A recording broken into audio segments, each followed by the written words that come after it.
নমস্কার, টিভি9 বাংলার ডিজিটাল প্ল্যাটফর্মে আপনাদের স্বাগত জানাই। আমি শুভজিৎ রয়েছি আপনাদের সঙ্গে।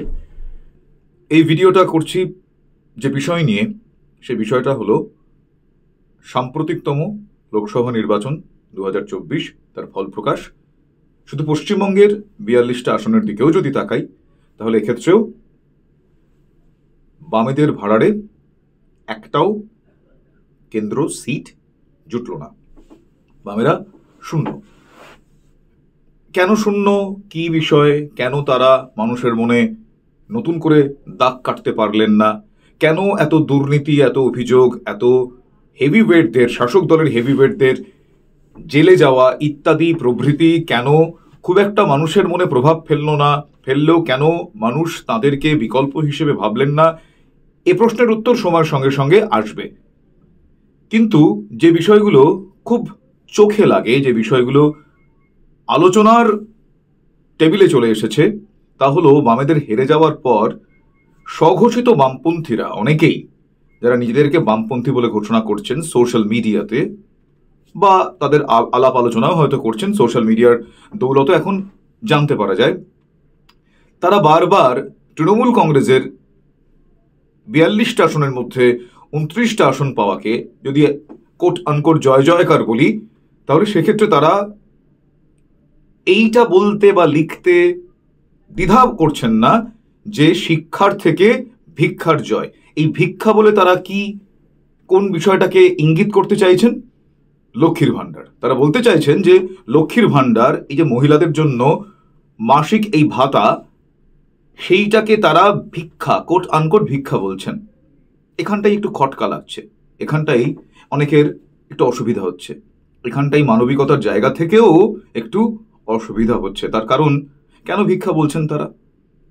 তবে তারা নিজেদেরকে যেই দলের সমর্থক বলে দাবি করছেন, সেই সমর্থক, সেই দলের নেতৃত্ব কিন্তু মোটেও এই বিষয়টা ভালো চোখে দেখছেন না। তার কারণ, প্রচারে গিয়ে সৃজন ভট্টাচার্য নিজে বলেছেন যে তারা আসলে এই যে ভর্তুকি বা ভাতা দেওয়া, সেই পরিমাণটারও বাড়িয়ে দেবেন। শুধু তাই নয়, ভিক্ষা বলতে নারাজ মোহাম্মদ সেলিম, তিনিও কিন্তু এই বিষয়টার বিরোধিতা করেছেন। তিনিও বলেছেন যে একদল ফেসবুক বিপ্লবী তারা এটা বলছেন, তারা সমর্থন করেন না। তো যারা বলছেন তাদের কাছে এই প্রশ্নটা আরো একবার এই ভিডিওর মাধ্যমে রাখলাম।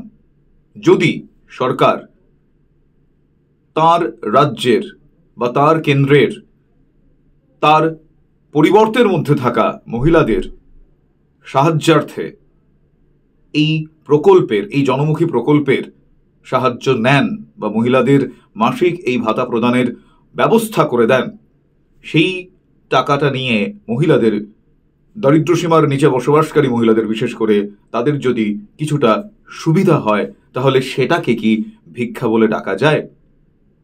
আসলে এ প্রশ্ন উঠছে তার কারণ, তৃণমূল কংগ্রেসের সাম্প্রতিকতম ভোটে এ রাজ্যে জয় জয়কার সেই কারণে নয়, তার পাশাপাশি সমান্তরালে যারা হেরে গিয়েছেন, বিপুলভাবে হেরে গিয়েছেন, তারা কোন বিষয়টা নিয়ে সমালোচনা করবেন, বিশেষ করে তারা জানেন যে লক্ষ্মীর ভাণ্ডার কতটাই গুরুত্বপূর্ণ এই ভোট ব্যাংককে কেন্দ্রীভূত করেছে, সেই জায়গা থেকে বোধহয় তাদের অসুবিধা হচ্ছে বলে তারা এই বিষয়টাকে উল্লেখ করছেন। কিন্তু ভিক্ষা, কোট আনকোট, এটা বলে তারা নিজেদের ছোট করছেন নাকি?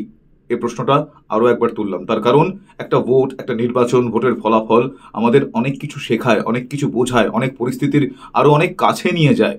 সেই জায়গা থেকে পর্যালোচনা, নিজেদেরকে দেখা, আয়নার সামনে দাঁড়িয়ে একটু সমালোচনা, বিশেষ করে আত্মসমালোচনা, সে রাজনৈতিক দল হোক, রাজনৈতিক ব্যক্তিত্ব হন, যে কোনো মানুষ, কারণ কেউই তো অরাজনৈতিক নন, কোনো পরিস্থিতি অরাজনৈতিক নয়, হলে সেই জায়গায় মানবিকতার স্বার্থে এই বিষয়গুলো বলার আগে, লেখার আগে দয়া করে যদি একটু ভাবেন, তাহলে বোধহয় সার্বিকভাবে ভালো হয়।